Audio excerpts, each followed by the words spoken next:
In this video, you will be familiarized with the results page before you enroll into a class. Let's take a look at Math 3A.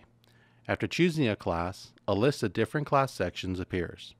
The class detail page gives you all the information regarding a particular section. Simply select any of the choices in the sections column. Be sure to understand the class details before selecting the class section. The yellow warning message is also useful. Classes may be either a one-part or a multi-part class.